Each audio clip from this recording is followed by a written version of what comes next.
Can the fighting Mark Popes do anything to slow down the freight train that is Auburn?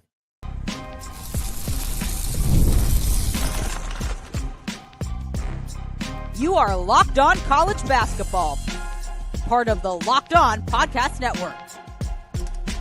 Your team every day. Hey there, what's up? Happy Friday. Welcome into the Locked On College Basketball Podcast, the only daily national college hoop show out there. We're your host. This is my guy, Andy Patton. I'm Isaac Shade, and you're joining us at the place to get your college basketball content every single day. It's all part of the Locked On Podcast Network. We really appreciate you making us your first listen or watch of the day, and want to remind you, you can catch every episode ad-free on Amazon Music. Special shout out to all the everydayers who are here with us and all the members of the Locked On College Basketball Discord.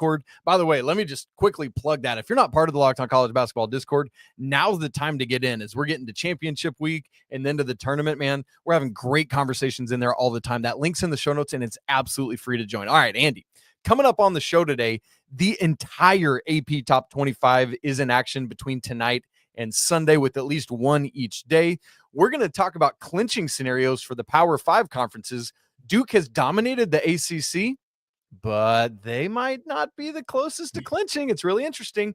Second straight night on Thursday that a Big Ten Michigan school has gotten a buzzer beater winner. Crazy stuff. We got a whole plethora of bubble games. And the reason I use plethora is I said that on my Tar Heels show, and somebody questioned me. They're like, do you know what plethora means? Why did you use it? And I was like, because there's a plethora of bubble games. Shut up and don't question me. I have no idea what plethora means. I just used it because it sounded, come on, man. Anyway, Andy, this weekend we have five, count them, ranked games, meaning is that a plethora? Is 5 a plethora? Oh, I think in terms of ranked games, it's got to be, right? I think so, right? Yeah. Yeah. I don't know how we definitively define a plethora of ranked games over the course of a weekend, but I think 5 certainly qualifies. Feels 4 like of them on Saturday and a 5th on Sunday. Andy, let me just name them off, and then we're going to start in Rupp Arena. Number 6, Alabama at number 5, Tennessee, Saturday, 4 Eastern on ESPN. FanDuel has it Vols -3.5. Texas A&M, number 12 at 3, Florida, Saturday, 8:30 Eastern, level 8 tip, SEC Network. KenPom has it Gators -10. Number 22, Arizona at number 9, Iowa State. Saturday, 9 Eastern tip. That's definitely a split screen situation on ESPN. FanDuel has it Cyclones -5.5. And then on Sunday, the lone one of these that's on Sunday, number 11, Wisconsin at number 8, Michigan State. Sunday, 1:30 Eastern, CBS. KenPom has it Sparty -3. But Andy, we got to start in Rupp Arena. Number 1, Auburn at number 17, Kentucky. Saturday, 1 p.m. Eastern, a great way to get your Saturday going. Settle in with a bowl of chili or whatever you do. ABC, FanDuel has it, Auburn -5.5. Andy, it's the lone regular season meeting between these two teams. It's the nation's number 1 offense against the SEC's second worst scoring defense. Will Kentucky have anything that can stand in the way of Auburn? Yeah, here's the deal. First of all, this game is at 10 a.m. my time, so chili sounds very unappealing, but that is beside the point. Just put some oatmeal in your chili. Yeah, right. Like oatmeal, sure, that works. Here's the thing. Auburn, do you know the last time that Auburn won at Rupp Arena? Oh, my gosh. Is it within a decade? No, it is not. Are you serious right now? It does not start with a 2. It does start with a 2? It does or does not start with a 2? It does not. What? Yeah. That's over a quarter of a century. I'm going to say, how about the Chris Porter Auburn Tigers in 1998? 1988. Get out of town with that. Last time that Auburn beat Kentucky at Rupp Arena was 1988, January 9th. I was 4.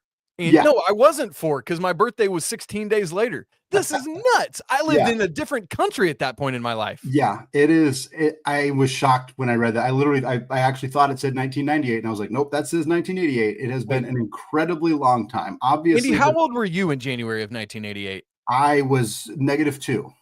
Oh my gosh, I'm so old. I was like, I wasn't going to say it, but you asked. So. No, look, I got all sorts of gray hairs in my beard. It's a real thing. It's happening. Anyway, keep going with this great matchup inside Rupp. Yeah, obviously Auburn has not been a historical basketball school. We know that. This is not a surprise, but this is their best chance.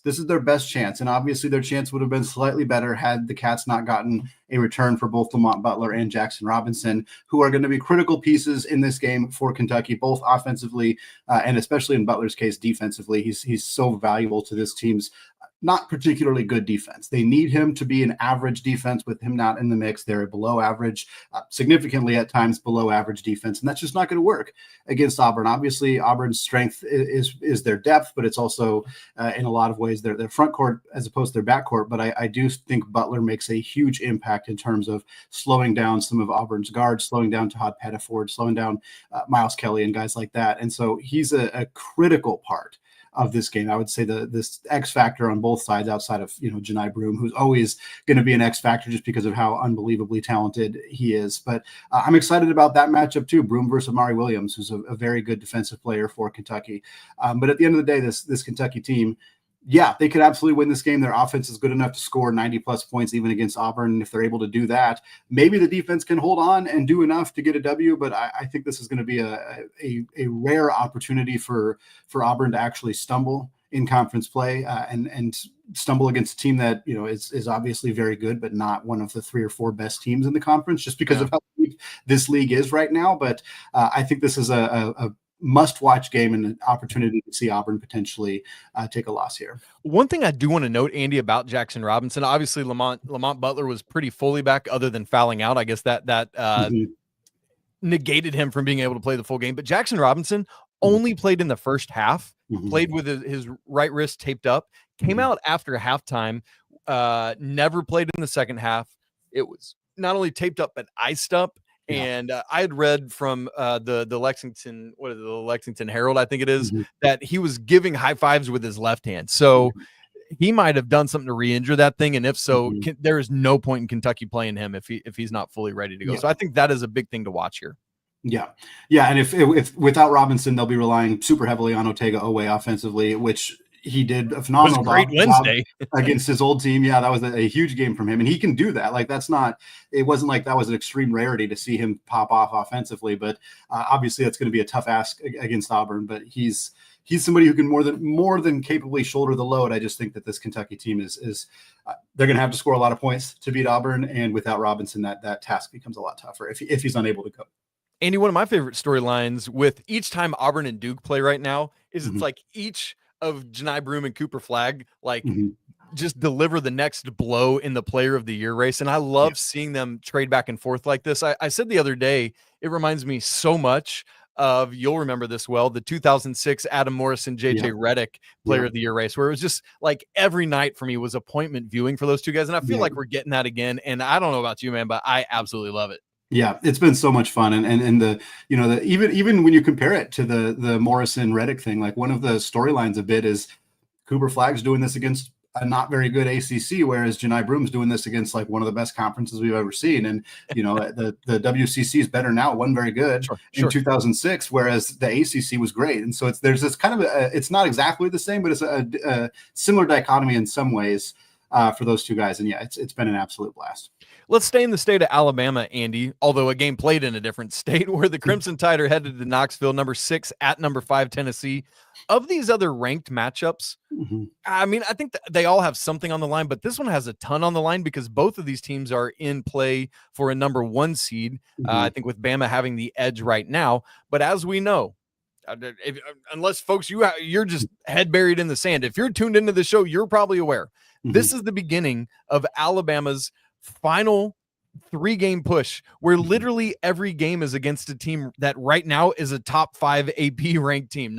They're at Tennessee, number 5. Then they host number 3 Florida, and then they go to Auburn, number 1 next Saturday to wrap. Dude, Andy, this is crazy. And I'll just say, if Alabama makes it through and holds on to their number 1 seed, they will have earned it in a very big way. Yeah, this is a huge matchup between two of the 3 best point guards in the conference, I would say, and Zakai Ziegler and Mark Sears going at it, with Walter Clayton being the other one there in that game against A&M. But this is a really fun matchup. It's Bama's high-level offense, obviously, versus Tennessee's slower style, more defense-focused. I think, as it so often is last year, every single game, it felt like Dalton Connect was the key for Tennessee. This year, in similar ways, Chaz Lanier is kind of that critical piece. If he can go off, if he can get his looks, get his shots, knock down open threes, that puts a lot more pressure on Bama in this road game to do enough defensively. I mean, they're going to score a lot of points, even against a good Tennessee defense. But I'm really excited to see that backcourt matchup. I'm excited to see how Lanier looks. Always excited to watch the freshmen at Bama as well, in the way that they've been playing in hostile road environments too. It's always kind of fun to see what those kids are made of and how they can look in a game like that. But there's a lot of fun in this game. I do think that the team that wins this game has a bit of an advantage for that last one seed. But like we've said with Bama before, they have 3 incredible opportunities to put themselves firmly on that one line. And if they're unable to win all of these games, if they're unable to win 2 of these games, then they're in a bit more of a precarious position, certainly depending on which games they lose. It also depends on the next game on the list. If Florida can pick up a much needed home win against Texas A&M, which is another opportunity for Florida to stay in that 1 seed conversation as well.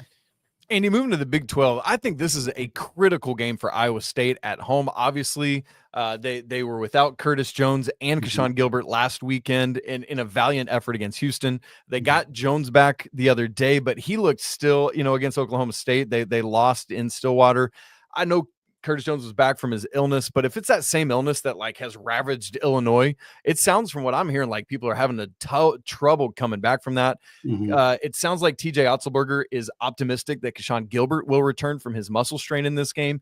And I mean, to get your top 2 scorers fully back is so critical, especially against Arizona. Obviously, Houston's trying to wrap up the whole thing, but I think Iowa State showing that they could win this game, I think would be so critical for the Cyclones as they try to kind of hold on to a top 3-ish seed in the NCAA tournament. They want revenge very badly. Yeah, they remember that Caleb Love hit a 55-foot game-tying 3-pointer to win that one in overtime back in Tucson. They want revenge here. They want to win the games. 3. I think that if they're not fully healthy, you can kind of give them a pass. This is a very good Arizona team, but they're at home. Like you really hate to give this one away at home.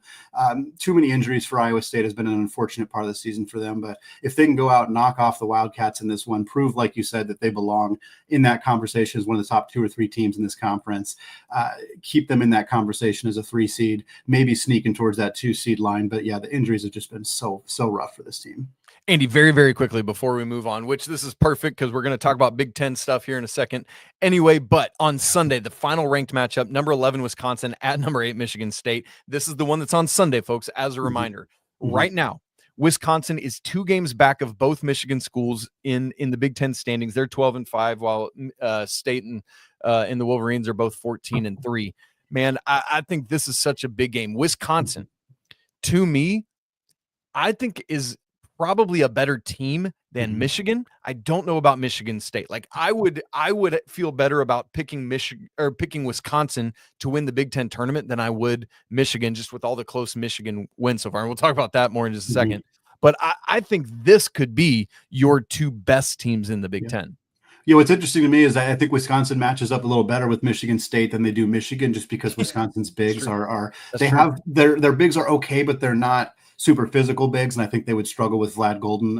And I think they actually match up a little bit better with Michigan State, but it's really hard to win in East Lansing. It's really, really hard to win in East Lansing. This is why Wisconsin giving away that 17-point lead to Oregon is just so brutal, because there's a lot of really, really tough games to win in the Big Ten, and they had an opportunity to win a game that they should have won and coughed it up. And so now they're a bit more behind the sticks, and going to East Lansing and beating Tom Izzo is really, really tough. I think Wisconsin can do it.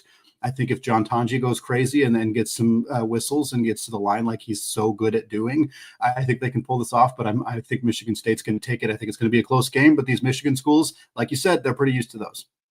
And this is the lone regular season matchup between the 2. So if any tiebreaker scenarios come in, this will be very important. Well, like we said, for the second night in a row on Thursday night, a Michigan Big Ten team hit a buzzer beater. We're going to talk about that, what it means for the Big Ten standings, all coming up in just a second.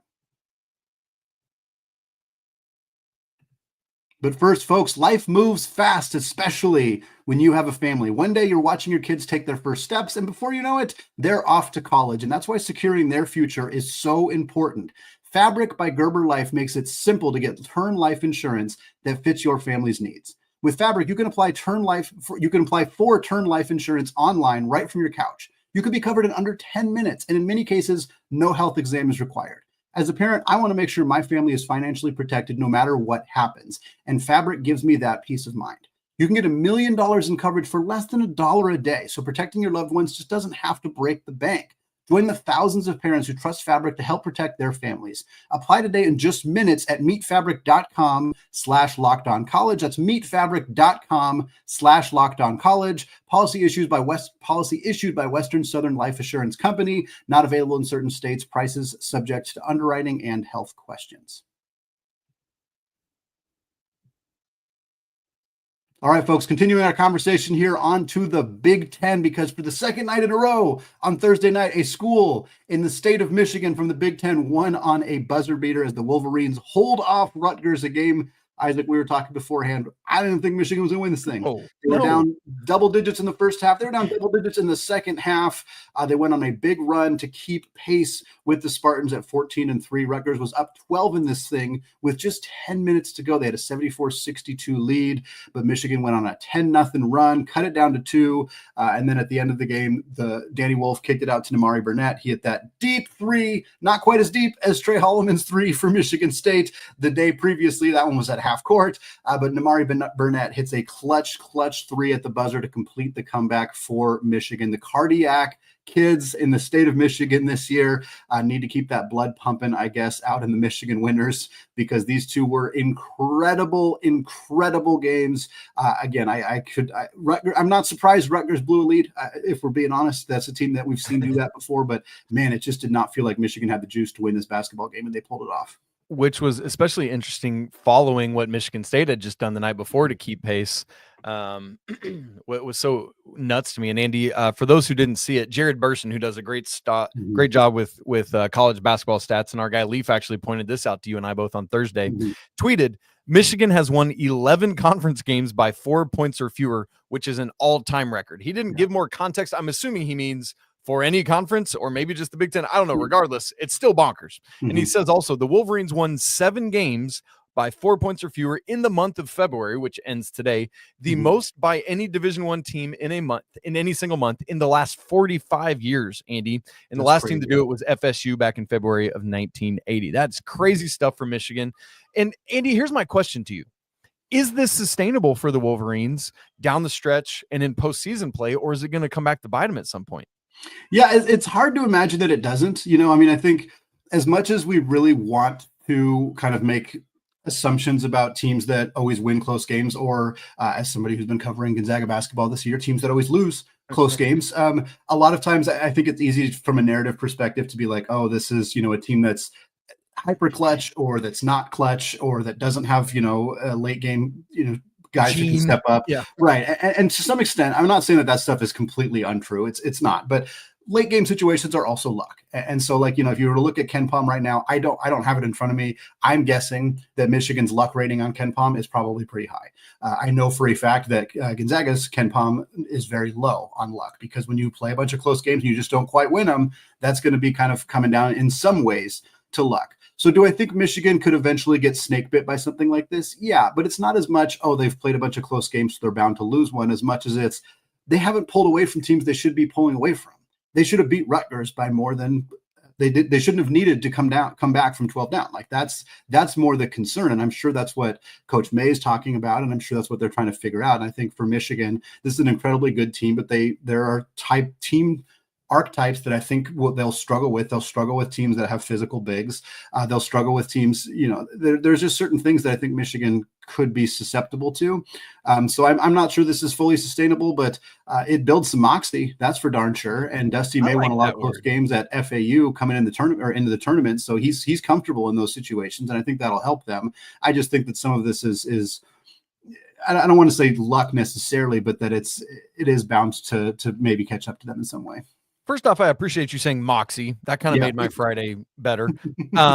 Michigan, by the way, is 46th in luck at Ken Palm. Mhm. Montana, the luckiest team Mhm. in Division I right now, as we all Of know, course. right? Yes. Followed only by Charleston and the fighting Chris Max. So there you go, Love it. Andy. There's the answer to your question.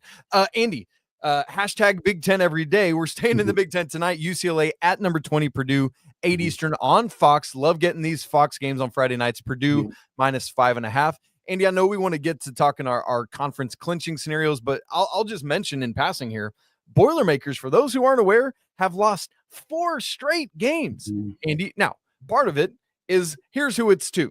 Michigan, Michigan State, and Wisconsin. The other 3 teams right at the top of the heap here. But also they had that loss at Indiana last Sunday, which was critical for Indiana's hopes, obviously. But Purdue, man, they need to get back in the win column here against the UCLA team that's really trying to solidify themselves as well. Going to be interesting stuff tonight. Make sure you're tuned in, folks.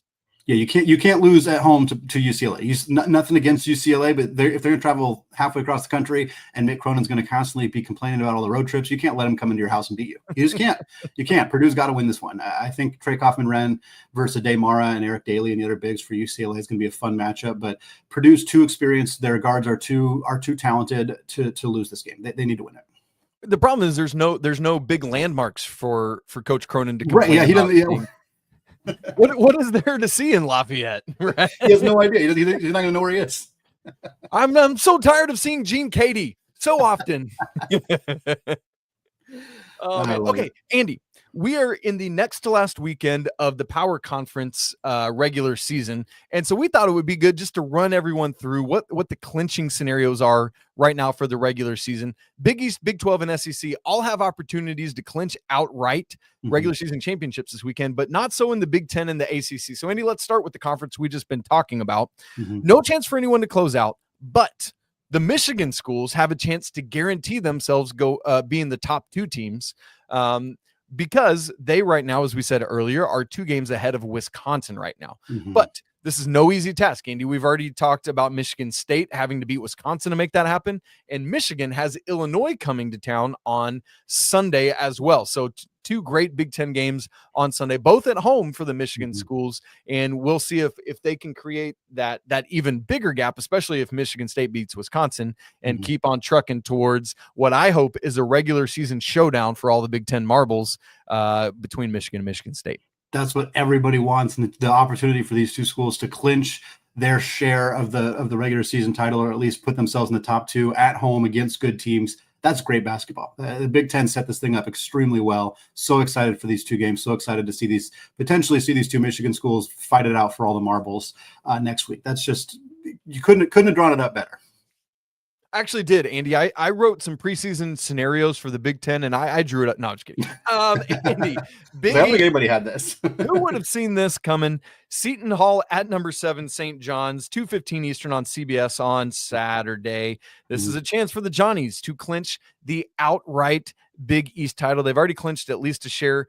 Even if they can't pull it off against Seton Hall, which, by the way, would be very devastating because that's probably a Q3. Creighton losing at Xavier on Saturday would also achieve the same result.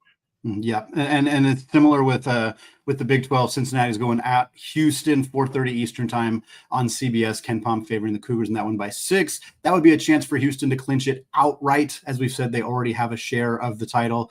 And also, if Arizona were to lose in Ames to Iowa State, which feels very possible, then that would also be a clinch for Houston. So similar, Houston and St. John's can both clinch the Big East and the Big 12, or the Big 12 and the Big East, respectively, with wins, or if other teams lose. And then obviously with that Cincinnati at Houston game, we'll talk about it a little bit later, but that's a very bubbly game for Cincy, who just snuck onto the bubble, according to Joe Lunardi on Friday morning.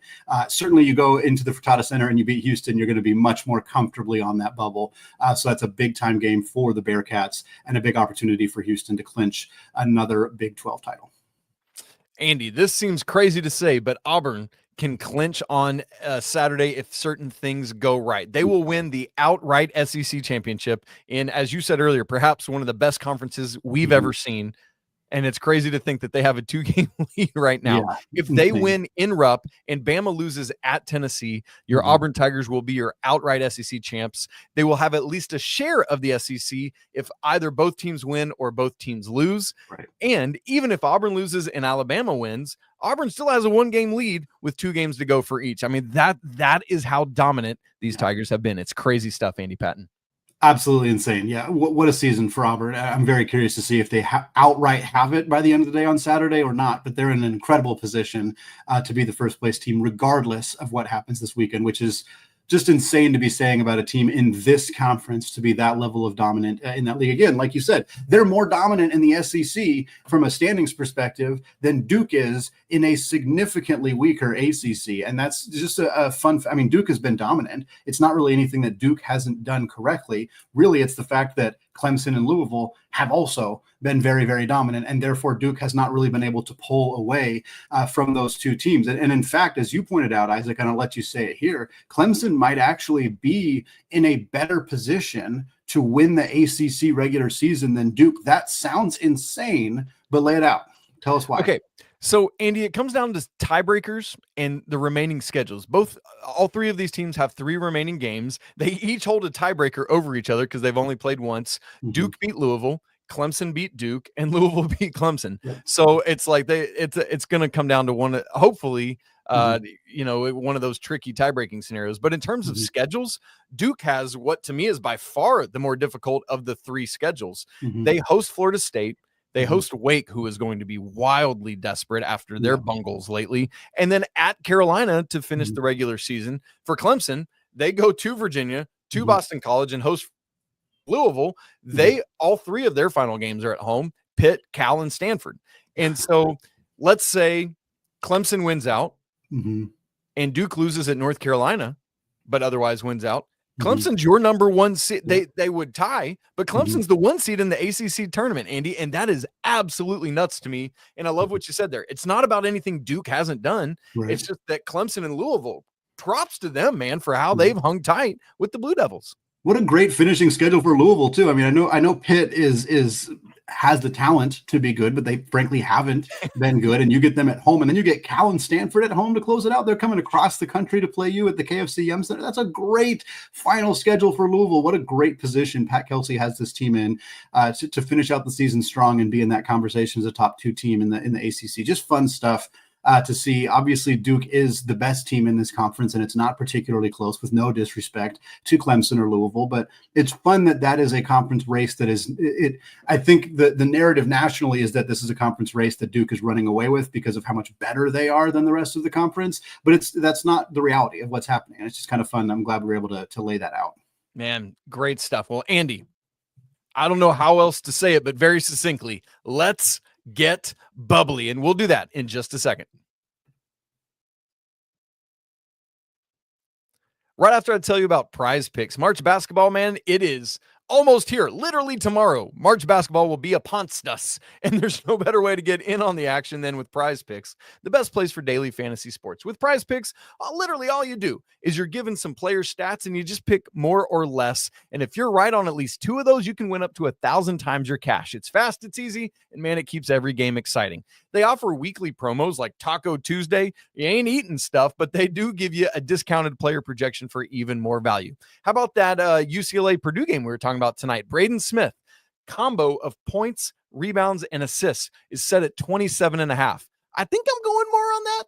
I don't know. That seems like a good thing to do. I think Purdue gets back in the win column, and it's because of their point guard. If you want to get in on that action or anything else, download the app today and use code LOCKEDONCollege to get $50 instantly after you play your first $5 lineup. Again, that's code LOCKEDONCollege for $50 instantly after you play your first $5 lineup. PrizePicks, run your game. Okay, Andy, we're going to get bubbly. Thankfully, one of the things we've been loving folks about doing these live Friday morning shows is that typically Lunardi refreshes his bracketology. I know there's a lot of bracketologists out there, and people are like, he's not even the best, but whatever. Lunardi is the person that I think most people follow, and so it just makes it easier for us to use him.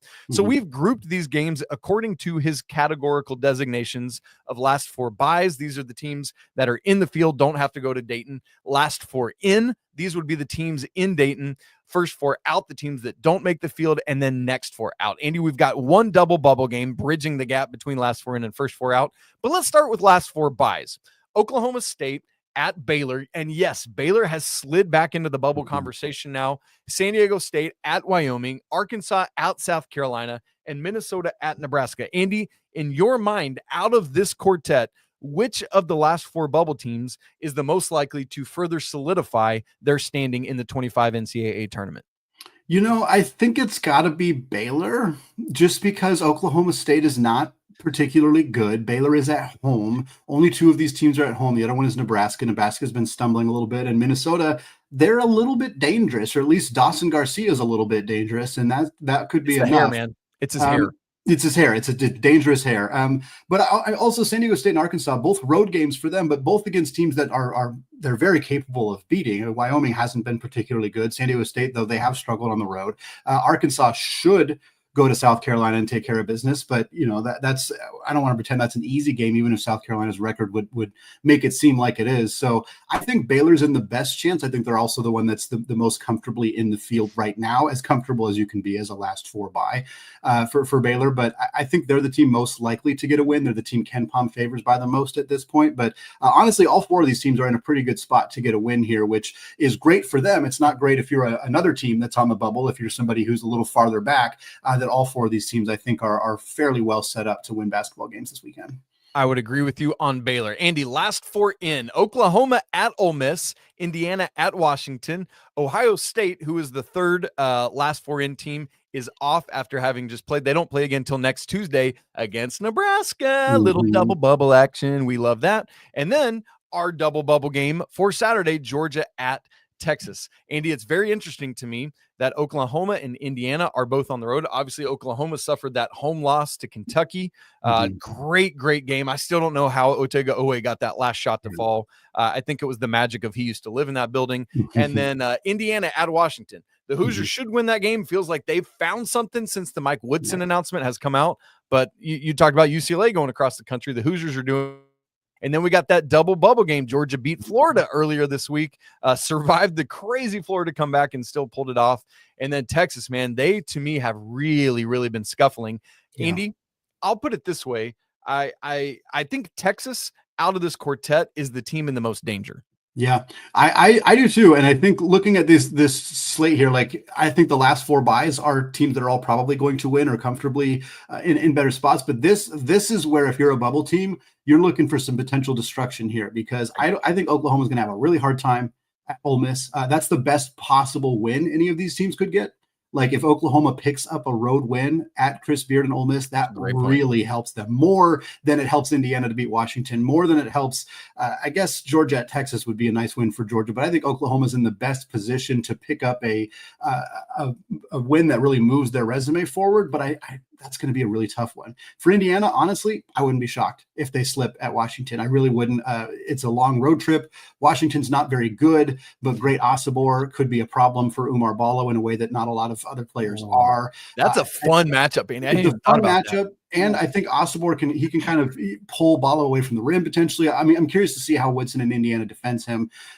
Indiana's guards are better, but not dramatically better. So that's a game that I'm keeping an eye on. I think Indiana could really hurt themselves with a road loss there. And yeah, I think if Georgia goes into Texas and wins this one, that's a huge win for Georgia. And Texas is going to be in a position where they're really starting to feel the strain. It feels like Texas is always in bubble games. They played Arkansas recently in a bubble game. This Longhorns team needs to find some wins, string together a couple. If they can't do that, I think they're going to be in real trouble. But this whole section of Lunardi's last four in, I think if you're a team like North Carolina or a team like Xavier or Cincinnati or Wake or anybody like that, you're looking for some carnage through here, because I think it could realistically happen.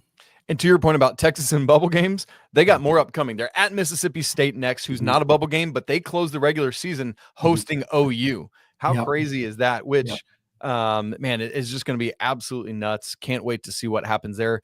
To Indiana, this is the first of the West Coast swing. So that's Washington, and then they got Oregon, and then they return home for a bubble game to close. Yes, they host Ohio State to end the regular season, Andy. Right. So, I mean, it's glorious, and I can't wait to see it all. Now, Andy, let's move to the first four out. These are the teams that right now Lunardi has just missing and are praying for teams ahead of them to lose. So that carnage you just mentioned, these teams are hoping for it. Georgia right now is at the top of Lunardi's first 4 out. We obviously talked about that game already there in Austin, but the other 3 in this category, Miami at North Carolina. Miami literally in the net is the worst Power 5 team. That is so insane to me. And then Boise State at Fresno State. Man, the Broncos have been playing really good, as has Carolina. Both these teams have been playing a lot better.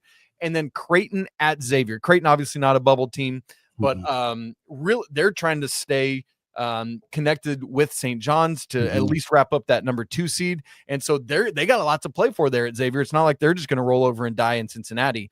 And so, Andy, these are 3 really intriguing games. I feel like for North Carolina and Boise State, it's just like, don't lose these games. For Xavier, it's tough. Kind of what you said about Oklahoma, probably the chance for the best win of this group, right? If they could beat Creighton at home. But man, really curious for this quartet as well. Yeah, Xavier, I think, has the best opportunity to potentially jump significantly. Oklahoma and Xavier, I think, are the 2 teams with the best chance at this point. If both those teams win and Indiana does stumble at Washington or, Georgia, Texas, somebody will beat themselves in that game or beat each other. Like, I think those teams have really good opportunities, because if North Carolina beats Miami, great. Sure, fine. It's enough to beat Miami. Right. Yeah. Fresno State is horrendous. I think they're 5-24 on the season. Like, they are very, very bad. Boise State shouldn't even be close. So Boise State has very little to gain. North Carolina has very little to gain. Xavier beats Creighton, even if it's at home. That's a huge win for Xavier. That's a huge win for them. They immediately kind of jump in potentially all the way into the last 4 in conversation in my mind, if they're able to pull off a win here. So that's Boise State at Fresno State's not going to be a super fun game. Miami at North Carolina, as long as North Carolina keeps playing well, probably won't be a super fun game unless you're a Tar Heels fan. But for Creighton Xavier, that's a fun basketball game and a more interesting game to watch. There's a little bit more on the line for both teams, and I think Xavier has a chance to win this one at home, hold the home court, send Creighton into elevate St. John's to winning the regular season outright. That's what would happen if Xavier won this thing. But also, I think it puts the Musketeers and Sean Miller much closer, if not all the way into the field. Ooh, baby. Andy, finally, in the next 4 out, we got Notre Dame at Wake Forest. Oh, the Demon Deacons. SMU at Stanford. Cincinnati at Houston. Good luck, Wes Miller, to you. And Butler at Villanova. It's interesting, Andy. We've talked about it. I mentioned it on yesterday's Locked On College Basketball. Wake Forest, 4 games ago, did not have any losses outside of quad 1. 4 games later, they now have a quad 2 and 2 quad 3 losses. I am surprised they're this high as they are. I think there are other teams I would have here instead. But SMU won the first leg of their California swing the other day. They need to almost gave it up, by the way, down the stretch, but now need to win at Stanford. Cincinnati, we've talked about the teams with the best opportunities in each group. Boy, the Bearcats, if they could win at Houston, congrats to you, man. That would be absolutely nuts. And then Villanova just is doing good to get back into this situation, given what they've been a lot of the year, and they should beat Butler at home. Yeah, I won't spend. We're way over time, so I won't spend a bunch of time on Wake Forest here. But like, I don't like their resume more than SMU, Cincinnati, or Villanova, who are all behind them in the next 4 out. I don't like Wake Forest resume over San Francisco, who's hosting Gonzaga on Saturday as an opportunity. They're not a bubble team on Lunardi. They are a bubble team in other places. And if they beat Gonzaga in that game, I think they will be more in that bubble conversation, but they're higher than them in the net. They have less quad 3 losses. They have less quad 2. Like, they're just I don't really trust Wake Forest resume right now. That this is a must-win game for them. If you lose to Notre Dame, I think at that point it's curtains.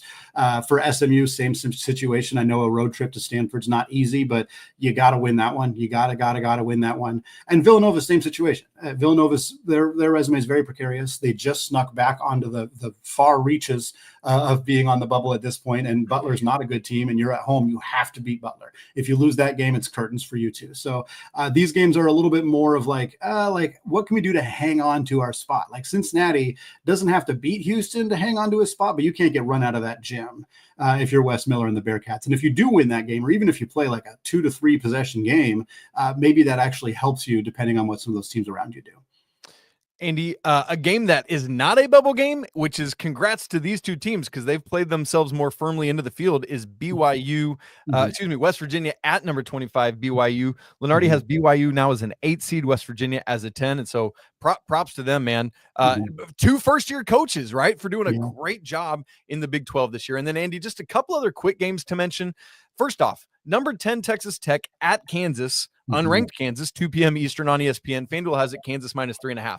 Andy, the fact that we weren't talking about this game in segment one is because the Jayhawks, the number 1 team in the preseason, are not now ranked. If preseason you said, hey, we got Texas Tech at Kansas, one of these teams is unranked, one is number 10, I would have said to you, wow, I can't believe Kansas fell that far to number 10. But that's not even the case. They're not ranked, and Texas Tech is the top 10 team, right? Like, that is nuts to me that's where we are. Number 14, Mizzou at Vanderbilt. This is a game, Vandy has been in and out of the rankings, so this should be a fun one here in Nashville. I think with Vandy's win earlier this week, I feel like they're pretty safely in good shape now, but man, knocking off the Tigers at home on Saturday would go a long way to even further solidifying that. Yeah, a couple other quick games here. Really fun one in the Mountain West. Utah State at Colorado State. Neither team on the bubble right now, but both teams kind of bubble adjacent. Utah State in the field. Colorado State, I think, kind of similar to San Francisco, kind of in that conversation a little bit. Saturday, 4 Eastern time, FS1.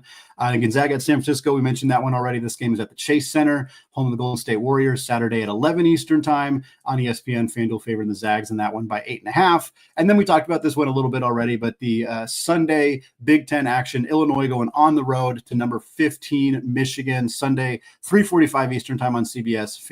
Ken Pom favoring the Wolverines in that one by 2. But folks, that is going to wrap it up for us today. We love doing these live Friday morning shows, getting you ready for an incredible weekend of games. We talked about the ranked, unranked games, tons of fun action there, some potential conference clinchers coming up, as well as the entire bubble field and what's going on with all those teams. And folks, Leaf to Lean will be with you all Saturday night to recap all of this action, get you ready for the rest of the week, tell you what it means that these games happen. And then Isaac and I will be back on Monday to break it all down, look at the conference situation going into the final week for some conferences, at least of the regular season, or final couple of weeks at least. But as always, folks, we want to say apologies to the Lawyer family. Let's go Wild Popes. Big game for them, hosting the Auburn Tigers. Cheers to the McBruins. And until next time, peace out.